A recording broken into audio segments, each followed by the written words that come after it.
Après 10 ans de mariage, ma femme m'a regardé droit dans les yeux et a dit, « Tu ne seras jamais son vrai père, alors arrête de jouer ce rôle. » Je suis resté silencieux.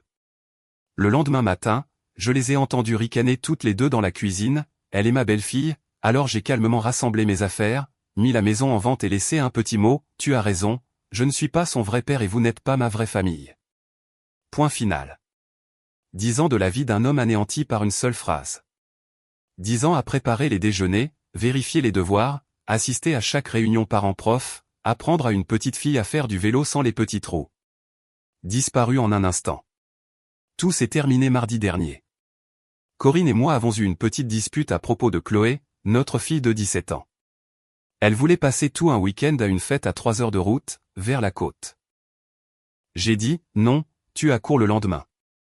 Je ne connais pas la famille qui héberge. Rien d'anormal pour un père. Corinne n'était pas du tout d'accord. Nous étions debout dans la cuisine que j'avais entièrement rénovée moi-même 3 ans plus tôt. Elle a croisé les bras, m'a lancé ce regard glacial que je voyais de plus en plus souvent ces derniers temps, et a laissé tomber les mots comme des pierres, « Tu ne seras jamais son vrai père. Arrête de faire semblant. » Je n'ai pas répondu. Je n'ai pas élevé la voix. Quelque chose en moi s'est simplement éteint. La partie qui continuait d'essayer, la partie qui aimait, la partie qui croyait que nous formions une famille. Tout est devenu noir. J'avais rencontré Corinne quand Chloé avait 7 ans. Son père biologique avait disparu alors qu'elle marchait à peine. Pendant 10 années entières, j'ai été le seul papa qu'elle ait jamais connu. Je ne faisais pas semblant. J'étais simplement un père. Je me suis retourné, je suis allé dans mon atelier au garage et j'ai passé des heures à trier des clous, à essuyer des outils, laissant la vérité s'installer. Corinne n'est jamais venue voir comment j'allais. Quand je suis finalement rentré, elle dormait déjà. J'ai pris le canapé. Tôt le lendemain matin, j'ai été réveillé par des rires venant de la cuisine. Pas des gloussements doux, mais des rires forts, aigus et moqueurs. Je me suis approché doucement et j'ai écouté. « Je n'arrive pas à croire que tu lui aies enfin dit en face, » disait Chloé, gloussant presque de joie. « Maman, la tête qu'il a faite, c'était impayable. » « Eh bien, c'est la vérité, » a répondu Corinne. Et elles ont éclaté de rire à nouveau. Il avait besoin de l'entendre, avec toutes ses règles, ses leçons de morale, à agir comme s'il avait une quelconque autorité. C'est juste le mec qui paie pour tout. C'est à ce moment-là que le cercueil s'est refermé. Ce n'était pas seulement Corinne. C'était les deux. 10 ans de mon temps, de mon argent, de mon cœur, réduits à une blague récurrente et un portefeuille ouvert. Je suis retourné au salon, me sentant étrangement calme. La colère avait disparu. J'en avais simplement fini. Je suis monté à l'étage, j'ai sorti 2 vieux sacs de sport militaire du placard et j'ai commencé à les remplir. Mes vêtements, mes affaires de toilette, les photos encadrées de mes propres parents. J'ai tout laissé le reste. J'ai laissé les photos du premier spectacle de danse de Chloé. J'ai laissé le mug, meilleur beau-papa du monde, qu'elle m'avait offert pour la fête des pères. Ces objets me semblaient toxiques maintenant. Pendant que je faisais mes valises, j'ai appelé un agent immobilier que je connaissais, Thomas. Je lui ai dit que je devais mettre la maison en vente immédiatement et qu'elle devait partir vite. Il était surpris, mais a dit qu'il pouvait préparer les papiers l'après-midi même et planter un panneau dans le jardin avant le lever du soleil. Parfait. La maison était uniquement à mon nom. Je l'avais achetée et avais remboursé la moitié du crédit bien avant de rencontrer Corinne. Mon notaire avait insisté pour un contrat de mariage en séparation de biens, qu'elle avait un jour qualifié d'insultant, mais qu'elle avait signé quand même. Elle allait bientôt comprendre pourquoi ce document était important. J'ai descendu les sacs. La maison était vide. Elles étaient déjà parties au travail et au lycée. J'ai trouvé un bloc-notes, j'ai écrit quelques mots et j'ai placé le mot exactement là où elle s'était moquée de moi 1 heure plus tôt, « Tu as raison, je ne suis pas son vrai père et vous n'êtes pas ma vraie famille. » Je suis sorti, j'ai verrouillé la porte derrière moi et je ne me suis jamais retourné. J'ai conduit jusqu'au petit bureau que je louais pour mon entreprise de bâtiment et je suis resté assis sur le parking un long moment. Puis je me suis activé. J'ai appelé mon avocat, je lui ai dit que c'était fini. Il a dit, bien. Il était temps. J'ai ouvert un nouveau compte bancaire privé et j'y ai domicilié mes revenus. J'ai viré chaque euro que j'avais gagné avant le mariage sur ce compte. J'ai laissé le compte joint avec exactement 1 mois d'argent pour les factures. Après ça, elle se débrouillerait seule. Cet après-midi-là, j'ai rencontré Thomas et signé le mandat de vente. Il a promis que le panneau « à vendre » serait planté dans la pelouse avant que quiconque ne se réveille le lendemain. Pour la première fois en 10 ans, je me sentais léger. Les premiers SMS sont arrivés juste après le retour de Chloé du lycée. Une photo de mon mot avec « C'est quoi ce bordel ?» Je n'ai pas répondu. 1 heure plus tard, Corinne a fait exploser mon téléphone. 7 messages vocaux d'affilée. Colère, confusion, marchandage, panique. Je les ai tous laissés sans réponse. Le lendemain matin à 7 heures pile, les hurlements ont commencé au téléphone. Il y a un panneau à vendre dans notre jardin. Jean, qu'est-ce que tu as fait? J'ai décroché, la voix parfaitement calme. Ce n'est pas notre jardin, Corinne. C'est mon jardin et je vends ma maison. Tu ne peux pas faire ça. Nous vivons ici. C'est notre maison. Non, c'est ma maison. Vous y logiez, c'est tout. Vous avez 30 à 60 jours, selon la vitesse de la vente. Commencez à chercher. Elle a menacé d'avocats, de procès, de tout ce qui existe sous le soleil.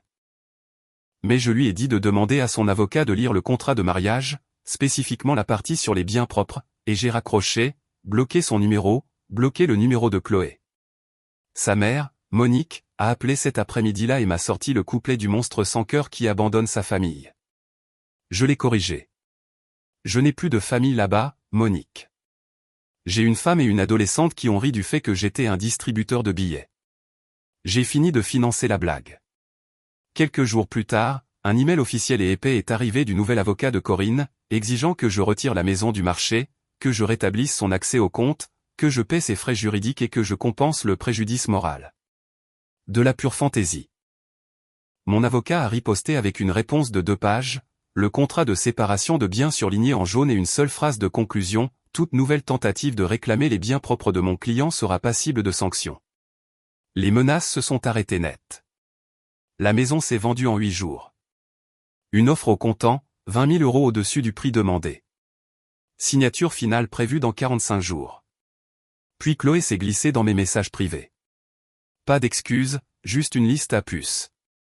Tu me dois l'argent pour la fac que tu avais promis. Continue de payer mon crédit auto. Mon téléphone est sur ton forfait. Ne t'avise pas de me retirer. J'ai fixé l'écran, presque impressionné par l'audace. J'ai répondu une seule ligne. Chloé, je ne suis pas ton vrai père. Parle d'argent à ta mère. C'est ce que font les vraies familles. Elle a répondu par un paragraphe d'insultes. J'ai fait une capture d'écran, je l'ai envoyée à Corinne avec la légende, fière de ton éducation, puis je l'ai bloquée partout. Par un ami commun, j'ai appris que Corinne cherchait frénétiquement un appartement tout en visitant des endroits bien au-dessus de son nouveau budget. La réalité frappait enfin à la porte. Le jour de la signature, j'ai signé dans le bureau de mon notaire. L'argent a été viré, les frais payés et un chèque a été fait à Corinne pour sa part exacte des acquis légaux. Une somme correcte, assez pour un apport sur un petit studio ou 2 ans de loyer, mais pas le jackpot qu'elle espérait. Les papiers du divorce sont partis avec le chèque par coursier. Je n'ai jamais eu à la revoir. Ce soir-là, dans mon nouvel appartement vide, un matelas au sol, quelques cartons, mon téléphone a sonné d'un numéro inconnu. C'était Corinne. Une voix petite et brisée. J'ai reçu le chèque. C'est vraiment fini, Jean? 10 ans effacés pour une dispute stupide? Ce n'était pas une dispute, Corinne. C'était 10 ans où tu as pensé ça, plus le matin où vous en avez ri toutes les deux. Le mariage ne s'est pas terminé ce jour-là. Il est juste devenu honnête. Elle a pleuré, a parlé de minuscules appartements et du fait que Chloé devrait travailler pour payer la fac.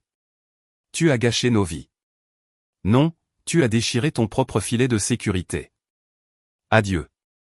J'ai bloqué le nouveau numéro. 1 mois plus tard, une voix d'homme, un peu rude, a demandé si j'étais Jean. C'est Marc, le père biologique de Chloé. Corinne m'a retrouvé, m'a raconté des histoires dingues. Je veux entendre ce qui s'est vraiment passé. J'ai accepté de le rencontrer dans un lieu public. Mon ami Stéphane surveillait depuis la table d'à accent grave côté. Marc était chauffeur routier international, le visage marqué mais le regard franc. Corinne m'avait dépeint comme un tyran abusif qui les avait jetés à la rue. Marc avait fait ses propres recherches d'abord. Il avait demandé autour de lui, entendu dire que j'étais quelqu'un de solide. J'ai tout déballé, je lui ai montré les SMS. Il a secoué la tête tout le long. J'ai été un père de merde, a-t-il dit. Je l'assume. Mais je n'ai jamais prétendu être autre chose. Ce qu'elles t'ont fait après que tu as élevé ma gamine pendant une décennie. C'est bas. Il n'avait aucune envie de se remettre avec Corinne. Il voulait juste rencontrer Chloé.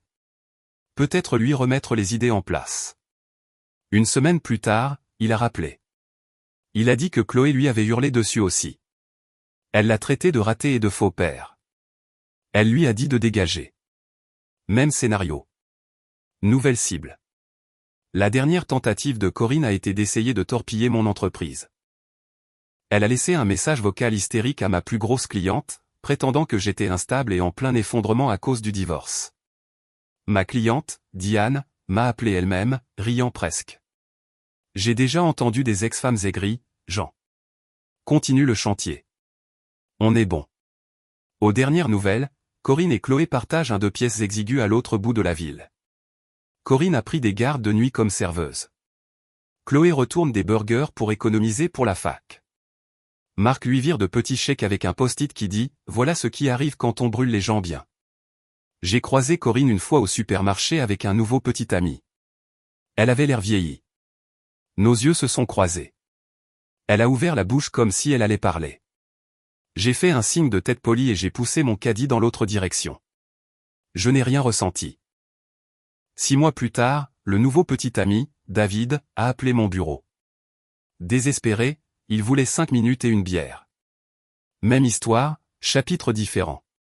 Il avait rencontré Corinne sur une appli, entendu l'histoire triste du méchant ex-mari, commencé à financer son train de vie, découvert des cartes de crédit ouvertes à son nom et plafonnées.